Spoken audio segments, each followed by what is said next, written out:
Greetings, my fellow gamers. It is I, Wraith, bringing you news from beyond the mirror from the other world. First, I must apologize for the late video. I have been very busy. Especially on Sunday. I couldn't upload a video yesterday, and I feel terrible about that.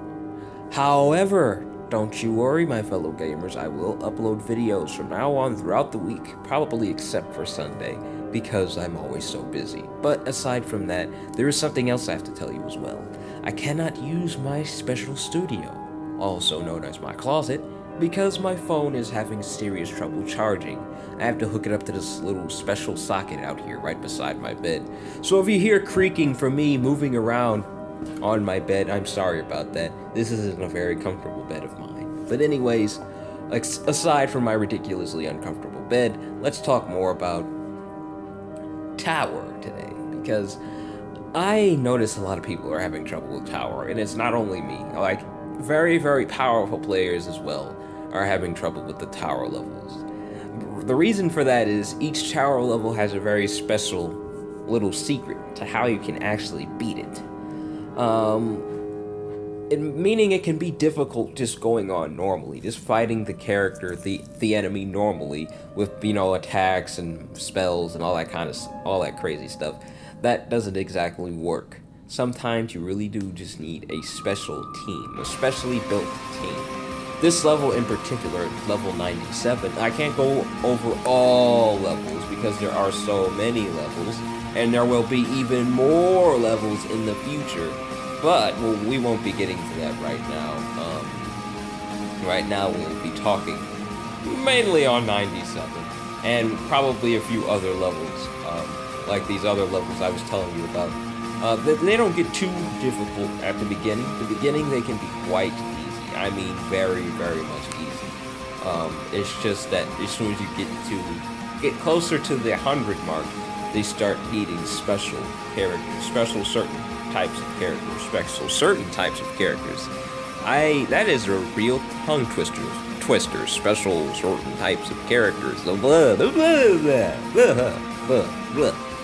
Anyways, each level, as soon as you get closer to 100, it starts to require certain characters, and these certain characters are sort of weird. And what I mean by weird is the build can be strange. Now, this level here requires a lot of characters with Void Shield. Mostly a lot of characters with Void Shield.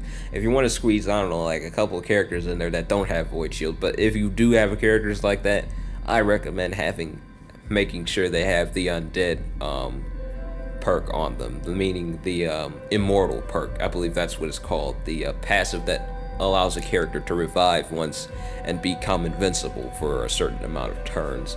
I recommend that, or at least a character that revives again with full HP. A character like that, meaning Aline or Rachel.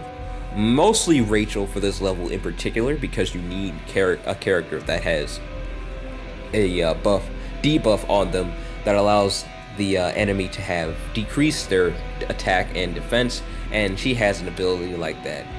So I highly recommend bringing a Rachel with you. And another thing I really want to point out is try your best to use the Daily Knight in these levels. Now, eventually the Daily Knight will be useless because you're just going to need characters that have really strong equipment. And I don't believe the Daily Knights have like strong equipment. I just think they're level 40 and +5. I don't think they have any equipment on them. But another thing I want to point out about this level, as you can see, I have a team full of Void Shield characters except for Aline. Now, I am going to fail. I am pretty sure I am going to fail here because my team isn't solid. It's not strong enough.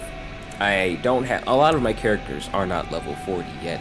I'm working on Kuwanoho. He's almost level 40. Although I would normally bring Spike with me, he just is not strong enough either. So that's the mistake I made here. I do not play this this particular Seven Knights very often, so it's going to be a little difficult for me here. So that's why I'm going to probably fail, because a lot of my characters aren't maxed out to 40. So getting closer to the 100th level, be sure you have your characters close to level 40, if not just level 40. Make sure you do not have any characters that are level 30. I know I have 2 in here. The Knight might not be too bad at level 30 because, come on, they're Knights. They're going to be strong. But I would recommend having some Knight at least a level 32 or level 34 would be my best recommendation if you're going to bring a Knight into these higher levels of the tower. Another thing I would recommend for all tower levels in particular is be sure you have a lot of different 6-star characters. Now, what I mean by a lot of different 6-star characters is make sure there's a huge variety of them. Don't make them all universal or all fighter or all mage. Make sure some of them are healers, some of them are mages, and some of them, just etc. Make sure there is a variety, because you're going to need a variety of different characters. You're not just going to need just one in particular character class here. As you can see, I have a universal character on my team, I have a fighter, and I have 2 mages on my team. You're going to need a lot of different characters for each level, because as I said before, each level is going to have a special trick to it. A special trick to it meaning you're going to need a special type of team in order to beat the level. And that's what this level needs. As I said before, you're going to need a lot of characters with Void Shield. So let's see if I can set up a little bit of a better team here. I wanted to bring Dellins along with me, but I also don't want but he's not that strong yet. I can get him up to level 40 by the end of the month. As you can see, I have 4 Dellins here. I only need 1 more to max him out to 40. He will be at level 40 very soon, but I don't have strong equipment for him right now, so I don't know if I'm going to do that. I guess we could just go ahead and try it now. I really don't have anything else better. For the champion. So what we're going to do is we're going to start off using her debuff. Rachel's debuff here. We're going to start off using that. And then we're going to put her on this defense. Another thing you're going to notice is they're probably going to attack the characters without the Void Shield. That's something I've noticed that the AI loves to do, is attack the characters without the Void Shield. It doesn't seem to attack the characters with the Void Shield, which is ridiculous, but hey, that's the AI. It seems to work great for the enemy team. The AI always seems to work great for the enemy team, but it seems to do terrible for you. I absolutely hate that. First enemy down. Now, normally I would recommend a Chris for this level because he does have the undead buff on him. And that undead buff will be very, very useful to you in these particular levels. Although some characters do eventually have like this a debuff skill. I know that they like to have that. Oh, another thing I wanted to just tell you is notice that my Quantaho has leech on him. He does have a leech, some leech equipment on him. Be sure if you level up your characters to 40, give them some lifesteal because they're going to need that in both arena and in tower. You want to keep them alive as long as possible. So be sure you equip your fighters and your mages with some form of lifesteal because they will need that. As you can see, I'm doing a decent amount of damage. Quantaho's taking some serious beating there. Don't want him to die. Whoa! He vanished for a second.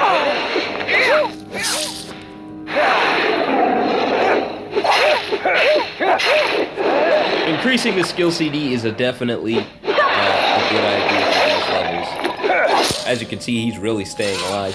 But anyway, increasing the skill CD is really good because eventually they do develop a resistance to silence, so you won't be able to silence them, or any death debuff or anything like that, so they'll be immune to the more deadly debuffs. The only ones they won't be immune to, ever, they will never be immune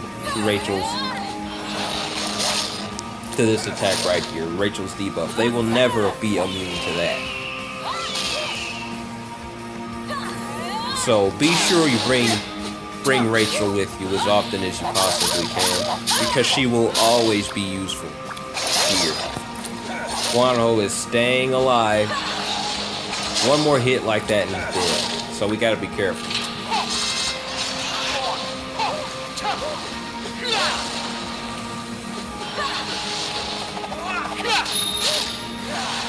And victory. As you can see, bringing characters with Void Shield and make sure you bring someone with some type of buff that decreases defense and attack, because that will be a serious game changer for you if you do have a character like that on your team. So yeah, that's my video. Nothing else I wanted to talk to you about. Sorry about that little tongue twister there. I'm still a little bit tired and I'm drifting off in this bed here, this really very uncomfortable bed. You want to have a good character on your team that has a strong Void Shield, but at the same time, you want to make sure they have a lot of HP. A lot of HP is very, very important. Because as you can see, Quantaho almost died there, but if I didn't have any max HP items for him, he would have been dead the first couple rounds. So be sure you have something with max HP. You're going to need that max HP on your fighters especially.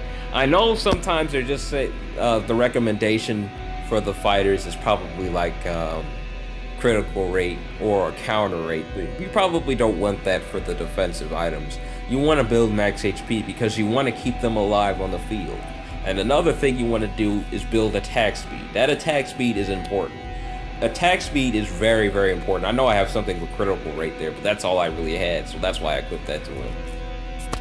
As soon as I get something for attack speed, I will give that to him as soon as I possibly can, but I don't really think I have anything like that on me now, do I?